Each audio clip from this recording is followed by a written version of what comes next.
Sir, आपने एक वादा किया था माता भद्रकाली में कि ये जो जमीन है वो 500 करोड़ से इस धरती का विकास होगा। ये दुर्भाग्य है कि वर्तमान सरकार जो इस तीन धर्म का संगम था, बौद्धिज्म, हिंदुइज्म, जैनिज्म, तो मेरी योजना थी कि वैश्विक स्तर पर यहाँ बौद्ध का स्तूपा बने। अभी चाइना में सबसे बड़ा स्तूपा है, तो मैं दुनिया का सबसे बड़ा स्तूपा हमें यहाँ बनाना था। और जापान जब मैं गया था तो जापान में जाइका एक संस्था है जो 1 रुपये में लोन देता है, तो 400 करोड़ की हमने उससे सहमति भी ले ली थी। अब सरकार को चाहिए पहल करके वो पैसा लाकर, ताकि दुनिया का बौद्धिस्ट इस हमारे भद्रकाल मंदिर के प्रांगण में है, जिससे ना हमें सिर्फ विदेशी मुद्रा प्राप्त होगा बल्कि हमारी राज्य की अर्थव्यवस्था भी मजबूत होगी। चलिए, झारखंड में वापस आने के बाद आपके कार्यकर्ताओं में और भी बल मिल गया, क्या आप किस तरह से देख रहे हैं? हमारा कार्यकर्ता उत्साहित है कि एक कार्यकर्ता उसके बीच और जुड़ गया। चलिए, आज सदस्यता लेने के बाद रघुवर दास भद्रकाली मंदिर पहुंचे, आपके चतरा जिले में पहुंचे, कितनी उत्साह है? देखिए, सबसे पहले हम लोग सदस्यता लेने के बाद पहला दिन माता भद्रकाली के प्रांगण में आकर के माता के माथा टेके और निश्चित तौर पे आशीर्वाद लिए। उन्होंने कहा कि वह शक्ति प्राप्त किया, तो माँ शक्ति है, शक्तिपीठ में आए हैं, तो निश्चित तौर पे माता ने आशीर्वाद अगर देंगे। और देख रहे हैं कि राष्ट्रीय स्तर पर जिस तरह से इनका ग्राफ बढ़ा है, और राज्यपाल गवर्नर रहते हुए बहुत कुछ नहीं बोल पा रहे थे, लेकिन अब सदस्यता जब ले लिए, पहले से भी भारतीय जनता पार्टी थे, लेकिन कुछ दिनों के लिए इन्होंने मतलब गवर्नर बने, तो फिर से वो त्याग पत्र देकर गवर्नर बने थे। अब जब आ गए तो देखे कार्यकर्ताओं में जो उत्साह है, लगता है कि निश्चित तौर से बहुत अच्छा जोश खरोश के साथ फिर भारतीय जनता पार्टी इस राज्य में लौटेगी, सरकार बनाएंगे, निश्चित तौर पे अच्छा रहेगा। एक चीज और बता दीजिए, आप विकास को लेकर मुख्यमंत्री से मिले क्या?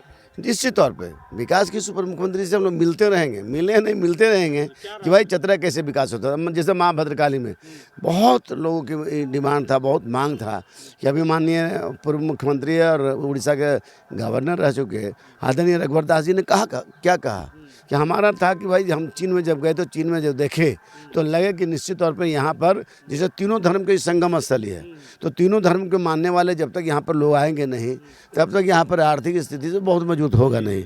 तो निश्चित तौर पे हम कह सकते हैं कि हम लोग जो चाहते हैं कि विकास कैसे हो, मंदिर के भी कैसे, भाजपा में कितना उत्साह है? बहुत ग्राफ बढ़ गया कार्यकर्ताओं में उत्साह है। आज रघुवर दास चतरा पहुंचे हैं, सिमरिया विधानसभा में भी पहुंचे हैं, कितना उत्साह है आप कार्यकर्ताओं में? देखिए, माँ भद्रकाली ने बुलाया और हमारे झारखंड के पूर्व मुख्यमंत्री रघुवर दास जी चले आए, ये माता का बुलावा था। दूसरी बात कि झारखंड में उनके आने से भारतीय जनता पार्टी को एक नई ऊर्जा मिली है, नया जीवन मिला है, नया प्राण मिला है।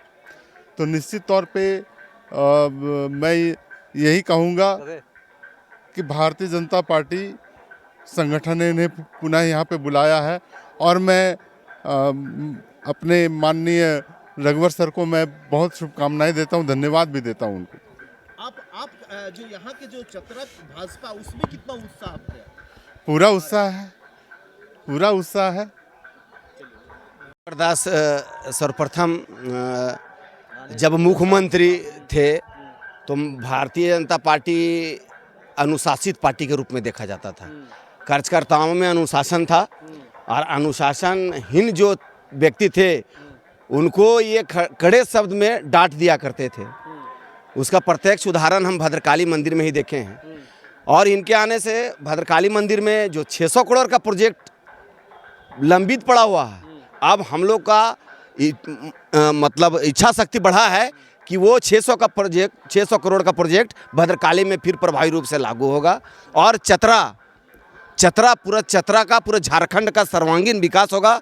और ओबीसी में एक अलग उत्साह है, ओबीसी एक अलग उम्मीद से माननीय रघुवर दास जी को देखते हैं, और इनका आने से बहुत मजबूत होगा भाजपा।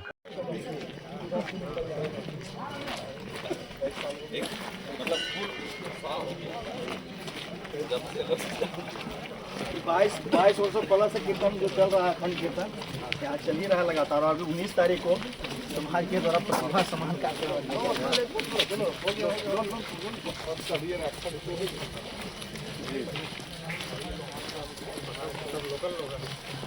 पहले तो हम लोग गाँव के सब लोग किए थे कि हर गाँव का पारी बटाता था, लेकिन अब जो है स्थायी रूप से कुछ लोग यहाँ